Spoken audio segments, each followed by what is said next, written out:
जी राजस्थान से श्री हरिवंश। श्री हरिवंश महाराज जी।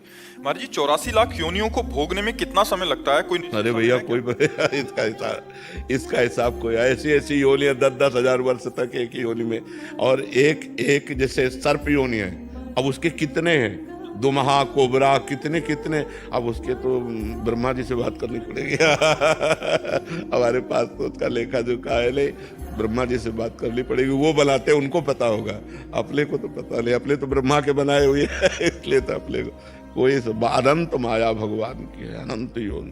कहने को 84 लाख योनियां हैं, उस योनियों में अनंत। जैसे चींटी तो कितने प्रकार की चींटी, बिच्छू तो कितने, काली बिच्छू भूरी बिच्छू कितने प्रकार की, ऐसे कितनी योनियां, 84 लाख योनियों में एक योनि मनुष्य है, बकाया 83,99,999 योनियों। वो गणित तो भैया किसी को नहीं मालूम। आप ये विचार करो, एक मनवंतर में एक देवराज इंद्र होते हैं, लेकिन वो मरते नहीं है, वो केवल देवराज इंद्र। एक मनवंतर, आप सोचो, एक मनवंतर में वो तो राज्य करेंगे, इसके बाद वो उतार दिए जाएंगे। ऐसे कितने मनु, कितने इंद्र, कितनी बार बदलते हैं।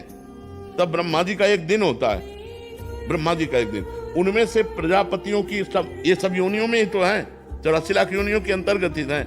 करोड़ करोड़ तो वहीं व्यतीत हो जाते हैं ना, गंधर्व हैं, अप्सराएं हैं, कितनी योनि। कोई मनुष्य पैदा होते ही मर जाता है, कोई जीव पैदा होते ही मर जाता है, कोई 1000 वर्ष जीता है, ऐसी योनियां हैं, कोई 500 वर्ष। आप कैसे गणित लगा सकते हो? ईश्वर की सृष्टि की गणित कैसे लगा सकते हो? या तो ईश्वर ही लगा सकता है, दूसरी किसी की सामर्थ्य नहीं है। तभी हमने कहा ब्रह्मा जी ही जान सकते हैं, क्योंकि उन्होंने ही रचा, दूसरे की किसी की बात नहीं है। अनंत माया भगवान की, अनिर्वचनीय माया भगवान की है। इसीलिए आगे जाने की इच्छा है क्या? 84 लाख में जाने की इच्छा है क्या? तो बस इसको पूरा करना मनुष्य जन्म मिला है 84 लाख योनियों से मुक्त होने के लिए। तो यदि हम खूब नाम जप करें, धर्म पूर्वक आचरण करें, किसी को दुख न पहुंचाएं, परोपकार करें, तो इसी जन्म में हमारा काम बन जाएगा। आगे की हम चिंता क्यों करें? इसी जन्म में हम अपना काम बना लें। मनुष्य शरीर काम बनाने के लिए मिला है, और वो काम है भगवत प्राप्ति, वो है भगवान की प्राप्ति। जब तक भगवान की प्राप्ति नहीं होती, तब तक जीव को दुर्दशा भोगनी पड़ती। बड़ी विचित्र दुर्दशा, बड़ी विचित्र। अब कुत्ते का पैर फंस गया मोटरसाइकिल में, अब 10 जगह से टूट गया। अब वो मोटरसाइकिल तो गई, अब ना वो अस्पताल कोई ले जाएगा उसको, ना कोई टेबलेट लगेगा, ना कोई इंजेक्शन लगेगा, पीड़ा ही पीड़ा सहते सहते साल 6 महीने में वो कड़िल कड़िल कर चल गया। क्या योनियों को कष्ट है। महाराज जी ये हमें समझ क्यों नहीं आता? हम देख रहे हैं दुख को, हम ये जान रहे हैं, गुरुजन कह रहे हैं कि मनुष्य जीवन इतना इतना कठिनता से मिलता है। 3 गुण जो माया के है ना, ये त्रिगुणात्मिका माया, सतोगुण, रजोगुण, तमोगुण, ये ऐसे प्रवाह हैं कि अभी आपको, जैसे हमारे सामने बैठे हो तो सतोगुण है, सात्विक वातावरण, तो आपको बात समझ में आ रही कि यार जीवन का लक्ष्य भगवान की प्राप्ति हो। जहाँ बाहर हटे, रजोगुण तमोगुण का फोकस आया, तो स्त्री अच्छी लगेगी, धन अच्छा लगेगा, पुरुष अच्छा लगेगा, पद अच्छा लगेगा, ये सब अच्छा। यार रहना नहीं है, सबको जाना है, लेकिन सब दिमाग से यहीं की व्यवस्था में लगे। वहां की व्यवस्था कोई नहीं कर रहा है, कोई बिरला वहां की व्यवस्था सोच रहा होगा। नहीं, अगर हम जब तप भी कर रहे तो ये कह रहे हमारा लड़का बहू अच्छा रहे, हमारा बेटी दामाद अच्छा रहे, हमारी ये कामना पूर्ण हो जाए, हमारा वो काम पूरा हो जाए, बस इसी में हम लगे हुए। यहाँ का कभी महाराज जी देखी जाएगी जो होगा, कल किसने देखा, आज भोग लो। आज तो जब देखने को मिलता है तब देखने लायक नहीं रहते। कर्मों का फल बड़ा विचित्र है, इसलिए डरो, पाप कर्म मत करो, भगवान का नाम जप करो। अन्य योनियों में बहुत दुख है। अब जैसे अपने कांटा गड़ जाए तो अपने निकाल सकते हैं, ज्यादा पीड़ा है तो दवा ले सकते हैं, लेकिन पशु के कुछ नहीं है। अपने तो पानी की बोतल लिए घूम रहे, वहां कहाँ पानी है? जंगल में मान लो कोई सरोवर है, वो सूख चुका है, अब वो प्यासा घूम रहा है, प्यासा घूम रहा है, पानी कहाँ से उसे प्राप्त हो? पशु पक्षी हैं, बड़े बड़े कष्ट में जीवन है। आप क्या समझते हो? बड़ा कष्ट में जीवन है, और मनुष्य के हाथ पड़ गया तो भूंज के खा गए।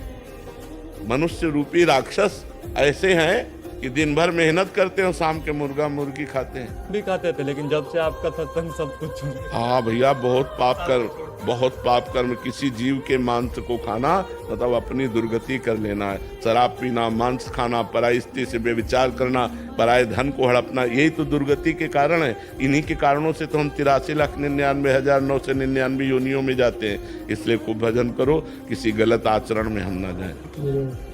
राधे राधे महाराज जी। महाराज जी आपकी वाणी, आपका सत्संग अमृत के समान है और जीवन को बदलने में पूर्ण समर्थ है। महाराज जी, हम उसको पूर्ण रूप से अपने जीवन में कैसे उतार सकते हैं? नाम जप के प्रभाव से। जितना हम नाम जप करेंगे तो जानी हुई बात को आचरण में ला पाएंगे।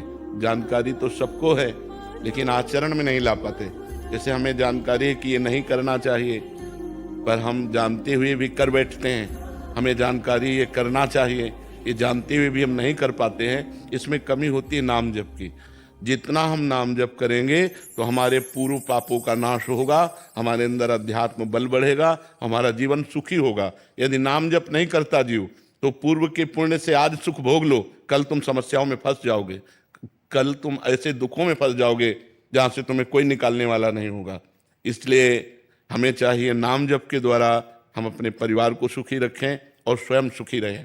जैसे एक पिता बड़ी मेहनत करता है, करोड़ों रुपया कमाता है, अपनी बेटी के लिए सुंदर दूल्हा ढूंढता है, ब्याह होता है, खूब आनंद पूर्वक सब हो गया। इसके बाद कुछ दिनों में दूल्हा मर जाता है, बेटी फिर घर आ जाती है। अब इस समस्या का क्या समाधान? करोड़ों रुपए कमाए, करोड़ों लगा दिए, सब मंगल हुआ, अब प्रारब्ध भोग ऐसा पलटा कि वो फिर घर आके बैठ गई। अब उसका क्या उपाय? अब उसके ऊपर पूरा बोझा दिमाग में, अशांति, अब जीवन भर अशांति, या फिर कोई नया रास्ता ढूंढे, फिर शांति। ये इसीलिए कहते हैं भगवान का नाम जप करो, आप सुखी रहो और अपने परिवार का मंगल करो। यदि भगवान की आराधना नहीं करोगे तो सबसे पाप बन जाते हैं और वो पाप परिणाम में दुख देते हैं। हम अपनी जानकारी का सदुपयोग कर सकें, इसके लिए हमारे अंदर नाम बल चाहिए। राधा राधा, कृष्ण कृष्ण।